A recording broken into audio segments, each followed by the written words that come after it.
Okay, let's talk about shame today. Shame is a very difficult emotion, and a majority of reactivity that we experience arises from trying to protect oneself from that shame. Let's go into the root of it because it is quite a problematic thing when it comes to interpersonal relationships.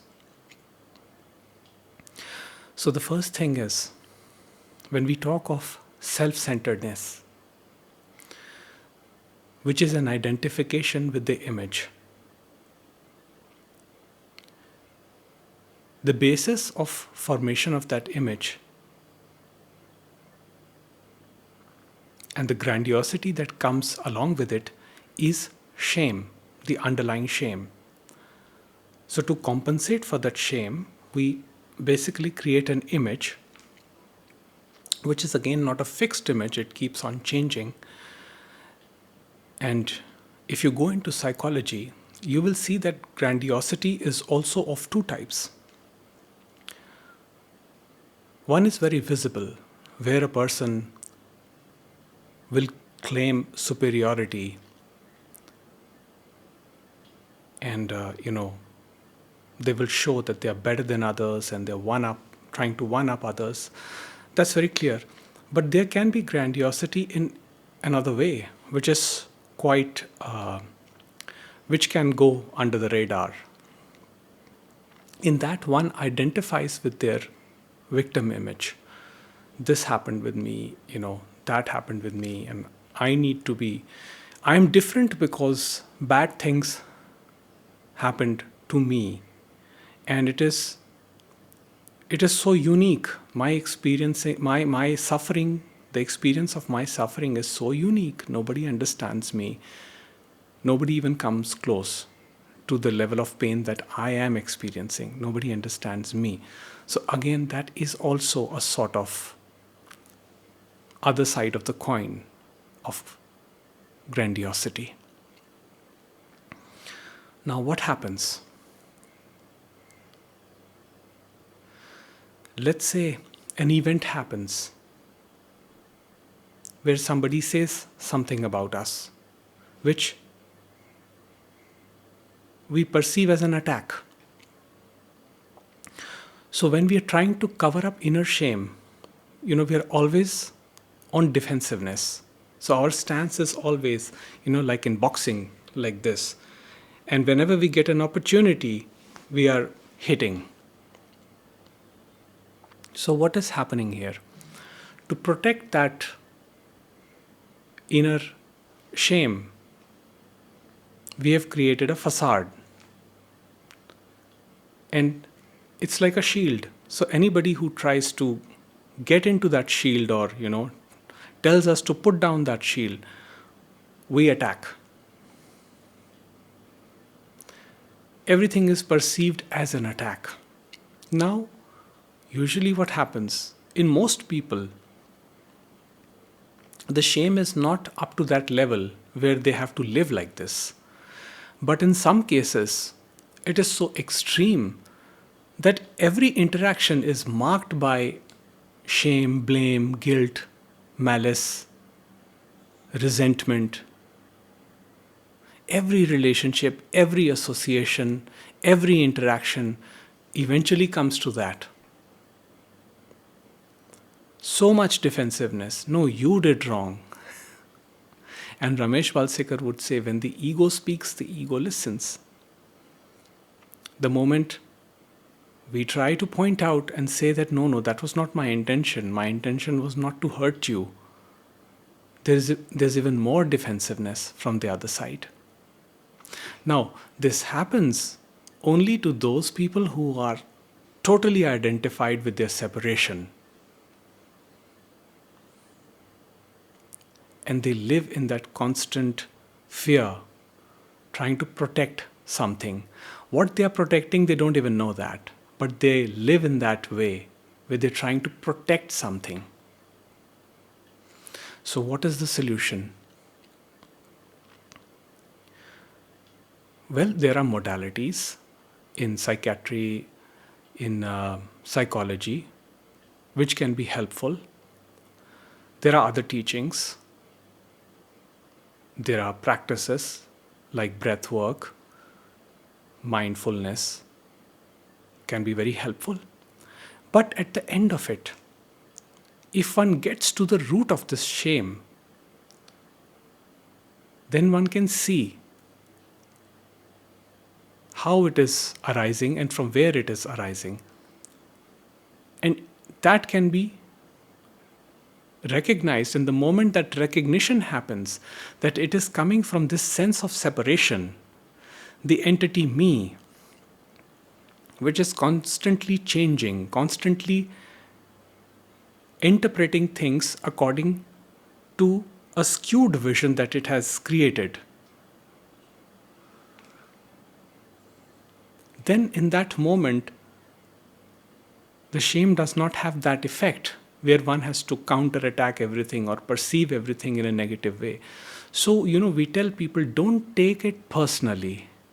But you see, if the personality and its basis is shame and guilt, then the person is completely caught up with that identification and they cannot help but respond in a reactive way.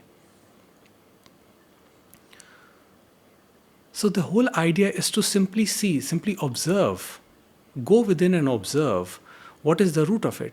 Now, Jiddu Krishnamurti would say that, this all stems from fear, from a center. And you can go into that modality where you can explore each and every memory in the past, in your childhood, the abuse that took place, or the bullying that took place.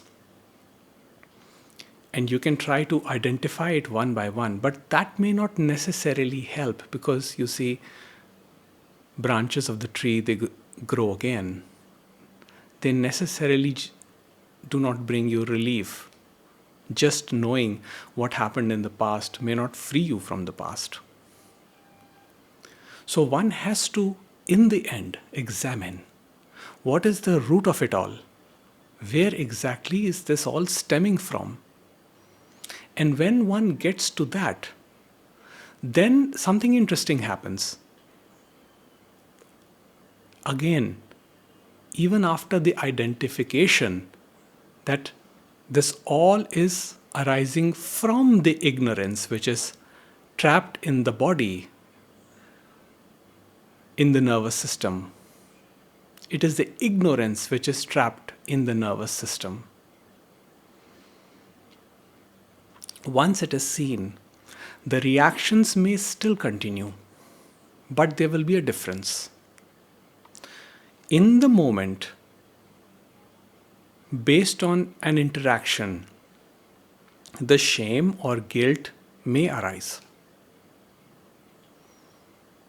And a corresponding reaction may also arise.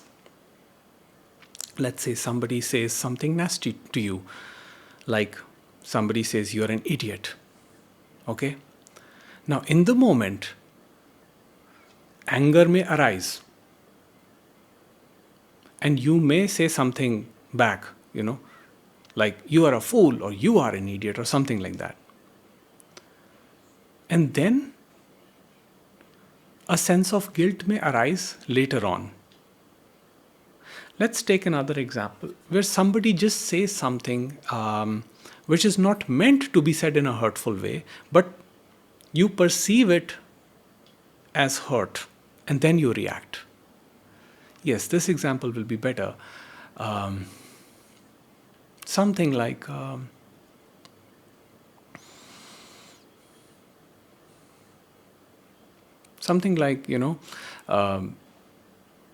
you've invited somebody to take a ride with you in your car and your mats are dirty, quite dirty. Now, the person suggests that Is it okay if we just stop by, you know, stop by a car cleaning shop and just get these mats cleaned? Now they're saying it for their own convenience because they have to sit on that seat and, put their feet onto the mat. But you may perceive that as a criticism, as an attack. What are you trying to say? My car is dirty? Are you trying to say that I don't keep my cars clean?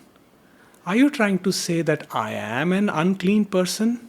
So you see how it transformed. Initially, you perceive yourself as the doer, and then that forms the core identity. So when you perceive yourself as the doer,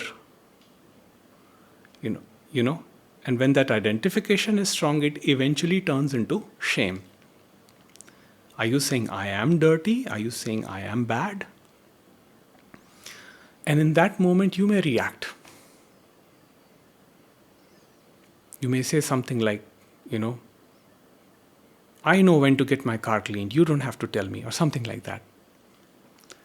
Now you instantly regret. The sense of guilt arises within you instantly. That is the natural reaction of the biological organism. That is not narcissism. It is the natural reaction of the biological organism. However, the root of it is the ego. But you see, it is not the problem ego, as I will show you just right now. They say something, your mats are not clean. Can we just get them clean quickly? And you take it in an offensive manner, and you immediately bring up your defense because the shame has been invoked from within. So when the shame has invoked, the image is completely defensive and in an attack mode, because defense is the offense. So you immediately say something like, what are you trying to say? Do you trying to say I'm not a responsible person, that I don't keep my car clean? Or are you trying to say that I am an unclean person? And then you react. So when you react, you instantly notice when your identification with the center, with your identification, the me, is not that strong, you will immediately notice what is happening, how this whole interaction has been brought about. And you will immediately understand that you have said something unkind to the other person, and you will tender an apology right there. An apology not in the form of, oh, I'm sorry that you feel like this. That's not an apology. Apology in the form that I said something, I reacted, and I said something which hurt you, and I'm really, really sorry for that. I hope you can forgive me and we can move on with our plans. That is a sincere apology, because it comes in the instant that the reaction happens. Now, after this comes the interesting thing. When your identification with your separation is high, and the image is activated, aroused, and at work, what will happen is, even after the apology has been tendered or not tendered, the thinking mind will continue. How dare they said this to me? I will teach them a lesson. Either it can be this, or it can be the other way around. Why did I react? I shouldn't have reacted. I'm a bad person. So you see what is happening in time. You feel bad about reacting, and you're continuing that in horizontal time. So what is being continued in horizontal time is the guilt, is the sense of guilt. So what is this sense of guilt which is continued in the horizontal time bringing you to? It's bringing you to shame. You see, I did something bad. When you keep repeating it, in time, eventually it leads to I am bad. So you see, the more I am this, I am that you are identified with, the stronger is this image, which is separation from your true essence. And the more will be the suffering, the more will be the pain. And then you will constantly live in this defensive mode, ready to poke, ready to attack.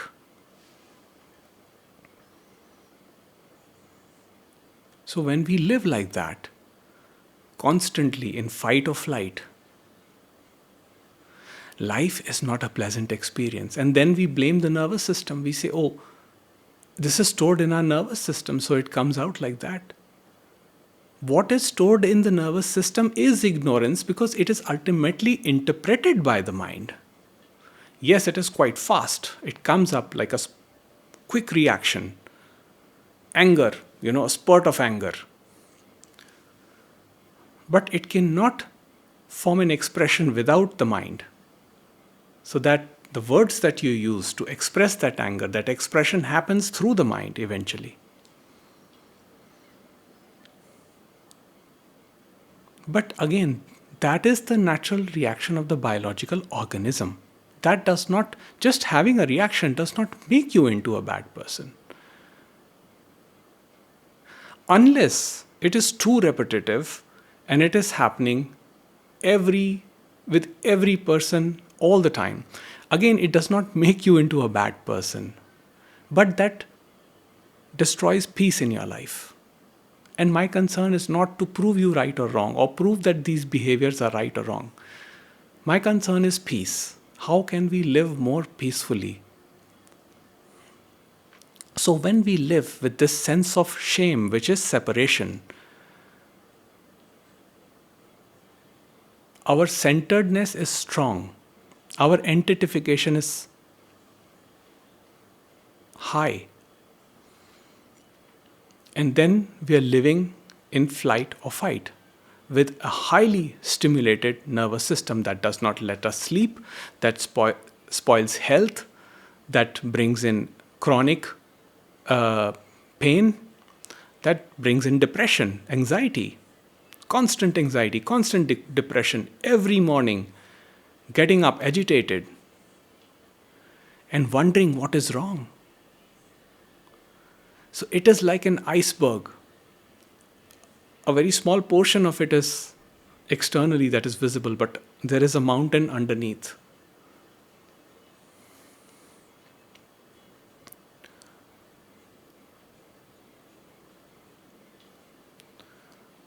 So when we see this image for what it is and how it is bringing about these reactions, and how we are always interpreting people's words as weapons with which they are attacking us, then we do not truly enjoy relationships, enjoy life. We always see the other as the enemy.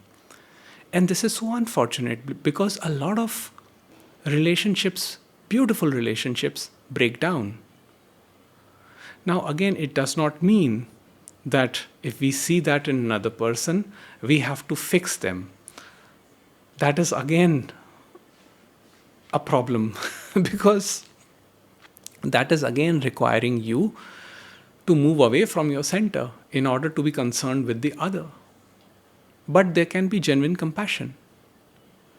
So when we see that a person is completely rooted in shame, completely identified with their centeredness, we can in the moment make a decision whether to continue this association or discontinue. Now, when you are aware, when the awareness is high and your centeredness is low, you will never go for these type of associations and convert them into relationships. You may keep them at the general association level. For example, you may keep that person as a general acquaintance and sometimes maybe just say hello and move on. But you will not turn it into a relationship, which is a friendship or a romantic relationship or a business partnership. Anything that requires discussion, that requires working together, that requires planning together, you will not convert it into that. You will not devote and dedicate your life to help that other person, because you cannot help anybody. And this has been a lived experience of mine. You cannot help anybody. You can simply point them. And the pointing is very simple, very general. Go into your own core and see what's happening, nothing else. We're not talking about their behaviors, we're not condemning their behaviors. But when a person is tied to their centeredness, to their persona,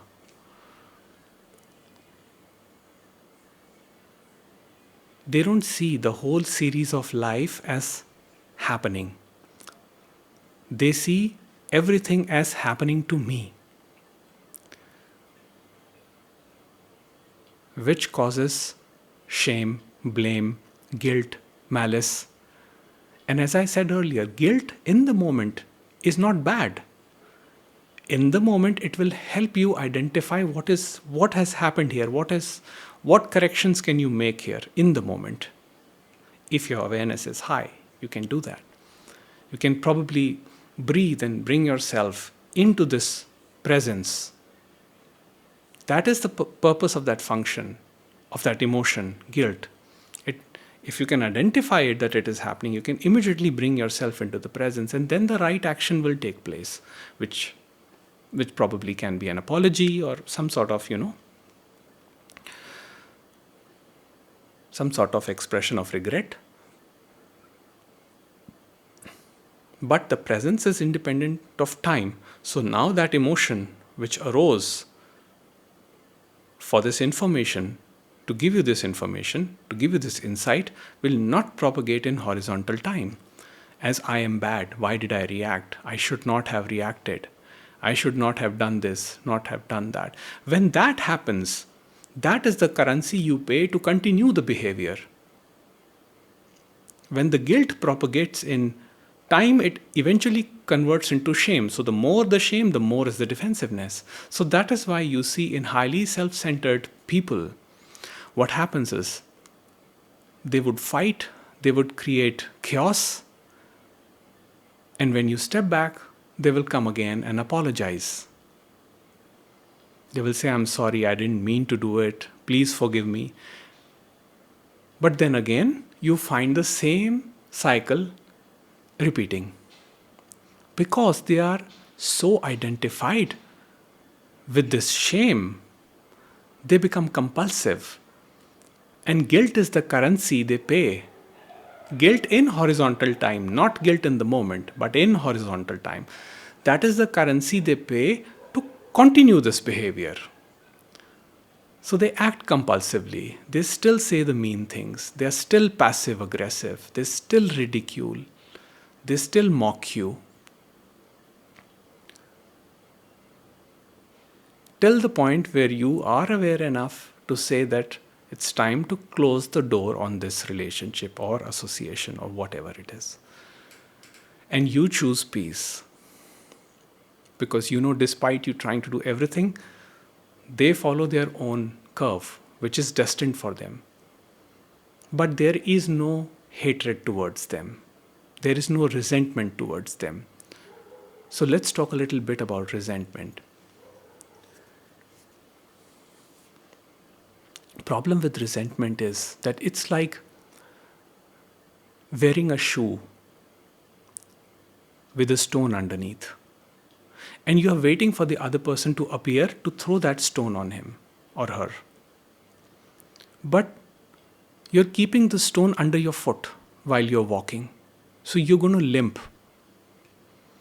That is what resentment is like, living in constant pain. Again, it has got something to do with time. It is the thinking, this person did that, he did that, she did that, they did like this, they broke my heart, they hurt me, they abused me. It is fine to recognize abuse or any behavior that hurt you. It is fine to recognize that, but do not build an identification around the abuse or the hurt, because that will keep the stone in your foot. And you will be waiting for anyone who comes along and shows a similar behavior to throw the stone on that person. But you're waiting constantly, and in this wait, you're not living your life, you're not enjoying your life. All you're doing is limping and walking and bearing the hurt yourself.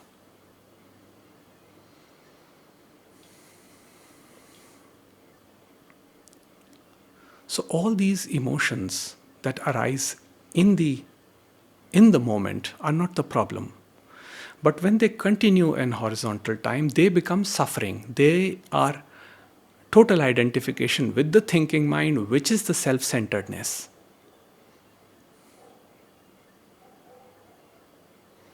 But when we look at the shame,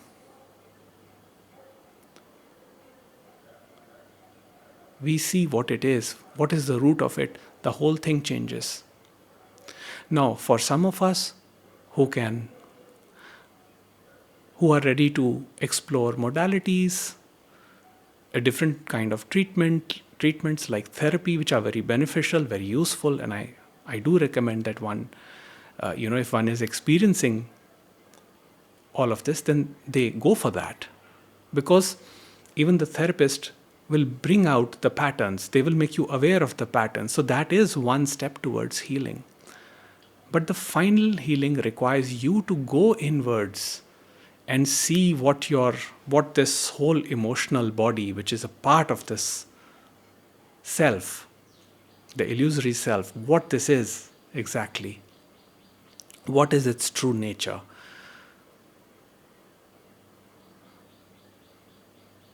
Once you see that, they do arise time and again as shame, blame, guilt, malice, or anything, but they do not become your story. They do not run your life. They do not keep you in fight or flight. They bring peace. In the moment, whatever happens is accepted. And in the moment, whatever intensity shows up in any form is accepted. And that acceptance brings peace. But nothing is carried forward in horizontal time as suffering. So you can see your own patterns, how you are seeking attention.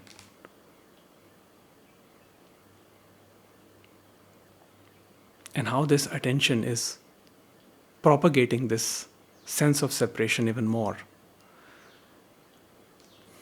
and disrupting peace.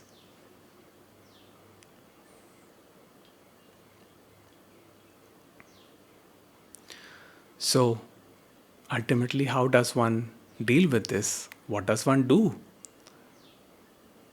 There is nothing to be done other than to simply recognize whenever it is happening, whenever these things are arising, and simply bring yourself to here in this present moment, in this place of peace, presence. Because till you are identified with your image, which is this defensiveness, you will always be poking. And that will damage relationships. That will damage friendships. That will create more and more separation. That will create distrust.